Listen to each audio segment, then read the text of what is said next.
क्या होगा यदि आप बिना मुकदमे के अधिक वर्षों तक जेल में रहें? अगर कोई दोषी पाए जाने पर उसे अपना बचाव के लिए हिंदी या अंग्रेजी या दूसरा कोई भाषा बोलना नहीं जानता तो क्या होगा? क्या पुलिस आप पर मुकदमा चलाने और आपको सलाखों के पीछे रखने के अलावा आपके खिलाफ कुछ भी कर सकती है? यह एक सच्ची कहानी है जो आपके दिल को दहला देगी और आपको डर से कांपने पर मजबूर कर देगी, और यह सच्ची कहानी भारत में घटी है। अगर आप इस दुर्भाग्यपूर्ण घटना के बारे में जानने में रुचि रखते हैं तो आप यह वीडियो देखना जारी रख सकते हैं। जो कानून मानव अधिकारों का रक्षक होता है वह कभी कभी मानवता का दुश्मन बन जाता है। भारत की कानूनी प्रणाली में नागरिक कानून, सामान्य कानून, प्रथागत कानून शामिल हैं।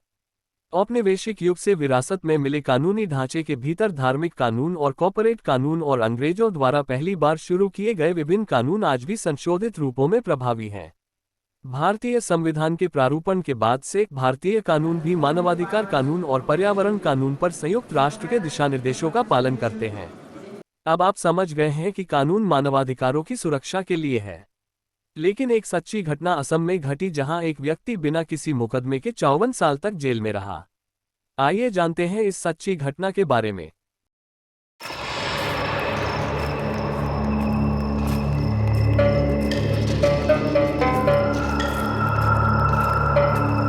मचल लालुन को 23 साल की उम्र में 1951 में आईपीसी की धारा 326 के तहत गंभीर अपराध करने के आरोप में गिरफ्तार किया गया था। लेकिन बाद में किसी को पता भी नहीं चला कि लालुन का अपराध क्या था। कोई पुलिस रिकॉर्ड उपलब्ध नहीं था, सिवाय इसके कि उन पर आईपीसी की धारा 326 के तहत मामला दर्ज किया गया था, जो एक गैर जमानती अपराध है और अधिकतम 10 साल की जेल की सजा का प्रावधान है। लेकिन उसे 54 साल तक सलाखे के पीछे रखा गया। मचल लालुन असम की तिवा जनजाति का सदस्य था, जिसने मुकदमे का सामना किए बिना 54 साल भारतीय जेल में बिताए। वह केवल तिवा भाषा जानता था और असमिया, हिंदी या अंग्रेजी नहीं बोल सकता था, इसलिए उसे बात करने में दिक्कत हो रहा था और दुभाषिया के मदद से उसका बातों को समझा जा सकता था, जो पुलिस ने नहीं किया। मामले की जांच करने वाले नागरिक अधिकार संगठनों को लालुन की जुर्म का कोई ठोस सबूत नहीं मिला। लालुन लोदोर और बिहुमोती लालुन की सबसे छोटी संतान थे।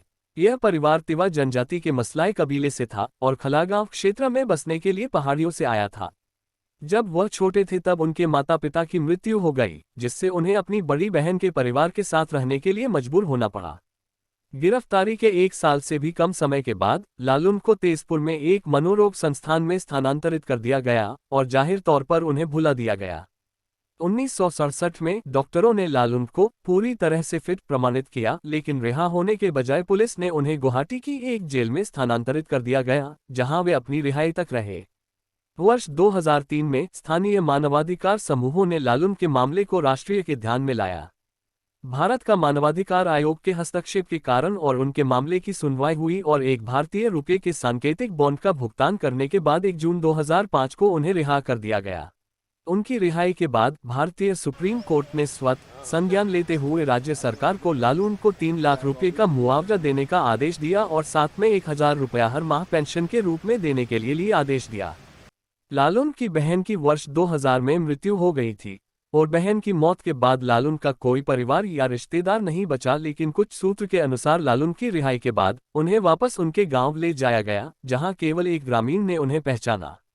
एक पुलिस अधिकारी ने कहा, हमने उसे ग्राम प्रधान को सौंप दिया लेकिन उसका परिवार या रिश्तेदार नहीं मिले। 25 दिसंबर 2007 को लालुन की मृत्यु हो गई, लेकिन लालुन के लिए निष्पक्ष न्याय पर सवालिया निशान है। सवाल यह है कि अगर कोई पुलिसकर्मी किसी की जिंदगी नरक बना देता है तो उन पुलिसकर्मियों को सजा क्यों नहीं मिलनी चाहिए।